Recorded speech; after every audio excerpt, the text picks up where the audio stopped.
Iran மற்றும் Israel அந்த நாடுகளுக்கு இடையே போர் நிலவி வரக்கூடிய சூழ்நிலையில பாகிஸ்தான் மட்டும் இல்லாம பல நாடுகள்ல எரிபொருள் பற்றாக்குறை ஏற்பட்டிருக்கிறது எல்லாத்துக்கும் தெரியும். ஆனா பாகிஸ்தான்ல கடுமையான எரிபொருள் பற்றாக்குறை ஏற்பட்டிருக்குங்க.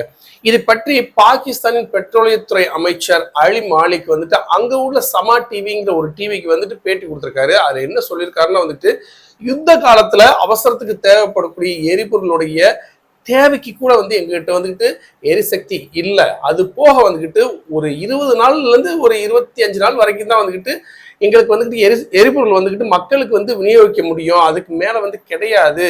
அது போக எண்ணெய் சுத்திகரிக்கப்படக்கூடிய நிறுவனங்கள்கிட்ட வேணா அந்த சுத்திகரிக்கப்பட்ட கச்சா எண்ணெய் அது இருக்கு. ஆனா இப்போதைக்கு அது அந்த அளவுக்கு பற்றாக்குறை தீர்க்க அளவுக்கு அவங்ககிட்ட இல்லை.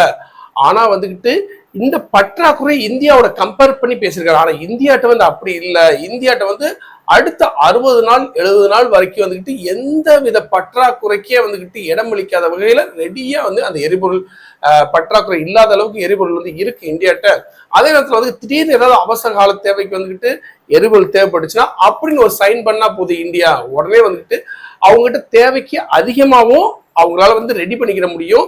இந்த 60 நாள் 70 நாள் முடிஞ்சுன்னா அடுத்து ரெடி பண்றதுக்கு அவங்க கிட்ட அந்த அளவுக்கு உதவி செய்யறதுக்கு நாடுகள் இருக்கு. கச்சா எண்ணெய் இறக்குமதி செய்யற அளவுக்கு அவங்ககிட்ட பவர் இருக்குங்கிற ஒரு விஷயத்தை இந்தியாவை கம்பேர் பண்ணி பாகிஸ்தானின் பெட்ரோலியத்துறை அமைச்சர் பேசியிருக்காரு. அந்த அளவுக்கு நம்ம நாட்டுல எரிபொருள் பற்றாக்குறை இல்லைங்கிறது அவர் முதற்கொண்டு எல்லாத்துக்கும் தெரியுது.